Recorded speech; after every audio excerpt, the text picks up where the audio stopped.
26-এ নির্বাচনে হেরে যাওয়ার ভয়ে নাকি তৃণমূল কংগ্রেসের বিধায়করা নেতারা তারা একটু বেশি ফরফর করছে। আমরা এই কথা বলছি না, সাধারণ মানুষে তারা বলছেন। এই যেমন মনিরুল ইসলামের কথা দেখুন, ফরাক্কায় রীতিমতন বিডিও অফিসে তাণ্ডবের ঘটনা, এবং সেই তাণ্ডবের ঘটনার পরও বিন্দুমাত্র অনুশোচনা নেই এই তৃণমূল কংগ্রেসের বিধায়কের। উল্টে আরও বেশ কিছু মন্তব্য করছে। কি বলছেন? মূলত এই মনিরুল ইসলাম এসআইআর প্রসঙ্গে উস্কানিমূলক মন্তব্য করতে গিয়ে বলছে চূড়ান্ত তালিকা ঘোষণা করবার পর নাকি ফের পথে নামবেন মমতার বিধায়কের। এমনকি এমনটাই হুঙ্কার দিতে শোনা গিয়েছে মমতা বন্দ্যোপাধ্যায়ের দল তৃণমূল কংগ্রেসের বিধায়ক মনিরুল ইসলামকে।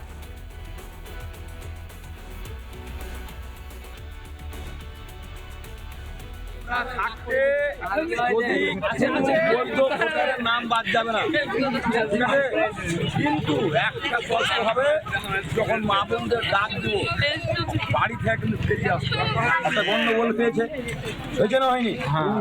মানুষের স্বার্থে লড়াই করতে গেছি, তাই তো মানুষকে 5টা লোককে জেলে 7টা জেলে গেছে, কোনো ব্যাপার নেই, ওরা হাসছে। আমরা মানুষের জন্য আন্দোলন করতে গিয়ে জেল খাটতে হয় কেন, আর কিছু যদি করতে হয় তো করবো। কিন্তু 14ই ফেব্রুয়ারি আর ফাইনাল লিস্ট বেরোবে, যদি ঠিকঠাক থাকে তাহলে ঠিক আছে। আর যদি বৈধ ভোটার আমার ছেলেকে আমার কাছ থেকে কেড়ে নিচ্ছে, আমার বউকে আমার কাছ থেকে কেড়ে নিচ্ছে, আমার ভাইকে আমার থেকে আলাদা করে দিচ্ছে, আমার মাকে আমার কাছ থেকে আলাদা করে দিচ্ছে, এই 2-4টা যদি করে তাহলে কিন্তু 14 তারিখের পরে আমরাও কিন্তু বুঝতে পারবো না। বিধায়করা যদি এইরকম মন্তব্য করে থাকেন তো তাহলে তৃণমূল কংগ্রেসের নেতারা তারা করবেন না কেন? এই যেমন তৃণমূল কংগ্রেসের নেতা দেবু টুডু, সে নাকি ছাল ছাড়িয়ে দেবে কাদের? যারা বিজেপি করে। বর্ধমানের ঘটনা আপনাদের সামনে তুলে ধরছে। রীতিমতন এই হিংসাত্মক যে মনোভাব তৃণমূল কংগ্রেসের দেখতে পাওয়া যাচ্ছে তা এই সকল নেতাদের বক্তব্যে একেবারে স্পষ্ট হচ্ছে। ভোট যত এগোচ্ছে ততই তৃণমূল নেতাদের গলায় হুমকি হুঁশিয়ারি। বর্ধমান 1 নম্বর ব্লকের সভা থেকে হুমকি তৃণমূল নেতা দেবু টুডু। গণেশ কুমারকে ধরতে যাব না, আমরা নির্বাচন কমিশনকে ধরতে যাব না।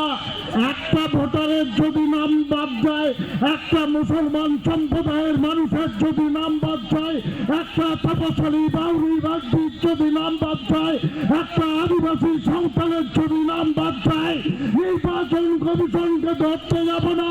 বিজেপির নেতাদের পিটিয়ে ছাল চামড়া তুলে দেব, তুলে দেব, তুলে দেব। আমরা বুঝবো না। আমরা নির্বাচন কমিশন মানে এটা বুঝবেন না, কেন্দ্রের নির্বাচন কমিশন। নির্বাচন কমিশন মানে বিজেপি, ভারতীয় জনতা পার্টি। ভারতীয় জনতা পার্টি মানে আপনার পাশের বাড়ির ওই গ্রামের লোকটা যে জয় শ্রীরাম বলছে, সে হচ্ছে বিজেপির বাচ্চা। তার চামড়া তুলে নিতে হবে। একটা আদিবাসী, একটা সন্তানের যদি ভোটার লিস্ট থেকে নাম বাদ যায়, একটা মুসলমানের যদি ভোটার লিস্ট থেকে নাম বাদ যায়, চামড়া গুটিয়ে দেবো বিজেপির নেতাদের। একটাকে বাদ করতে দেবো না। এখানে প্রকাশ্যে বলে গেলাম, কোনো বাপের ক্ষমতা নেই বিজেপির নেতাদের আটকাতে পারে। আমরা দেখুন, পুরুলিয়া হোক অথবা উত্তরপাড়া, কোথাও আমাদের এই রাজ্যের মহিলারা, মেয়েরা, নাবালিকারা তারা যে সুরক্ষিত নয় তা কার্যত স্পষ্ট। পুরুলিয়ার ঘটনা, উত্তরপাড়ার ঘটনা তার চোখে আঙুল দিয়ে আরও একবার পরিষ্কার করে দিয়েছে। কিন্তু এই ছবিগুলো দেখবার পর আদৌ মুখ্যমন্ত্রী মমতা বন্দ্যোপাধ্যায় তিনি কি কোনো কঠোর পদক্ষেপ নিতে পারবেন, নেবেন কি, সেই প্রশ্নটাও তো থেকে যাচ্ছে।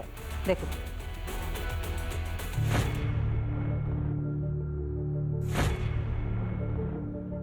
পুরুলিয়ায় এক নাবালিকাকে গণধর্ষণের অভিযোগ। গ্রেপ্তার করা হয়েছে 7 অভিযুক্ত যুবককে। পক্সো, গণধর্ষণ সহ একাধিক ধারায় দায়ের করা হয়েছে মামলা।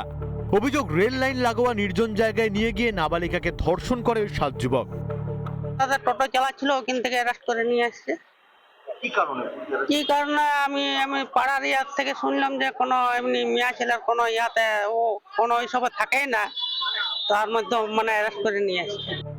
এই কদিন আগেই হিন্দ মোটরে বন্ধ কারখানায় নাবালিকার ওপর যৌন নির্যাতনের অভিযোগ উঠেছে। এবার পাশেই উত্তরপাড়ায় নাবালিকার শ্লীলতাহানির অভিযোগ। অভিযোগ, ছাদ বাগান দেখানোর নাম করে বাড়িতে ডেকে নিয়ে যায় প্রতিবেশী প্রৌঢ়।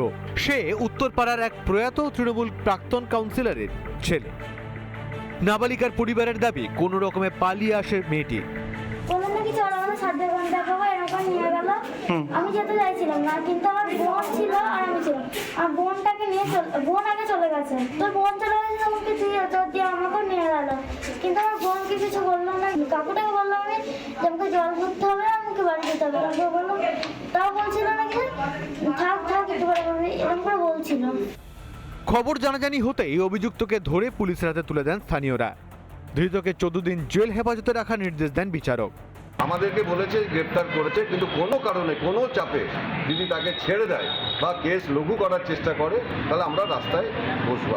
উত্তরপাড়ার এই যে পরিস্থিতি আছে, আইন শৃঙ্খলা পরিস্থিতি, সেই নিয়ে ICP park street, Kamduni, Hanskhali, Sandeshkhali থেকে কসবা, বাংলার নিজের মেয়ের জামানায় রাজ্যের মেয়েদের সম্মান নিয়ে বারংবার ছিনিমিনি। সেই ট্র্যাডিশন সমানে বজায় পুরুলিয়া এবং উত্তরপাড়ায়। রিপাবলিক বাংলা। নানা ধরনের কন্টেন্ট দেখার জন্য লাইক করুন, শেয়ার করুন আমাদের ফেসবুক পেজ, সাবস্ক্রাইব করুন আমাদের ইউটিউব চ্যানেল। পাশাপাশি অন্যান্য ব্রেকিং নিউজের জন্য অবশ্যই চোখ রাখুন রিপাবলিক বাংলায়।